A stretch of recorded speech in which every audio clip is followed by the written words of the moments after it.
இப்ப வரைக்குமே வந்து அவங்களோட வீடு வாடகையில இருந்து எல்லாமே அப்பா அம்மா தான் பாத்துக்கிறாங்க. இது இது சொன்னா ரொம்ப கஷ்டமான ஒரு ஒரு சுச்சுவேஷன் இது.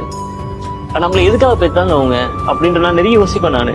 சரி, நம்ம அப்பா அம்மா இவ்வளவு நாள் கஷ்டப்பட்டாங்க, இதுக்கப்புறமாச்சும் வந்து நம்ம பையன் நம்மள நல்லா பாத்துப்பான்னு ஒரு நம்பிக்கையில இருக்காங்க. ஆனா இப்ப வரைக்கும் வந்து நம்மளால எதுவுமே பண்ண முடியல, அவங்களுக்கு எதுவுமே செய்ய முடியல அப்படின்னும் போது ரொம்ப கஷ்டப்படுறேன். நான் டெய்லி அழுதுருக்கேன். எங்க அப்பா அம்மா கிட்ட நான் சொன்னதே கிடையாது இப்ப வரைக்கும். நான் ஒரு நாள் கூட நான் அம்மாக்கு கால் வலி, உங்களுக்கு நடக்க முடியாது. அதே மாதிரி அப்பாவும் வந்து அதே மாதிரிதான். அப்பாவுக்கும் நிறைய ஹெல்த் இஷ்யூஸ் இருக்கு அப்பாவுக்குமே. இது ரெண்டுத்தையும் வந்து இது பண்ணிட்டு எனக்கு பயங்கர கஷ்டமா இருக்கு. எனக்கு என்னடா இது, நம்ம என்ன பண்ணிட்டு இருக்கோம், நம்ம பெத்த அப்பா அம்மா கூட நம்ம ஒழுங்கா பாத்துக்க முடியல, ஆனா நம்ம சினிமா ஓடிட்டே இருக்கோம் அப்படின்ற மாதிரி நிறைய யோசிச்சிருக்கேன் நான்.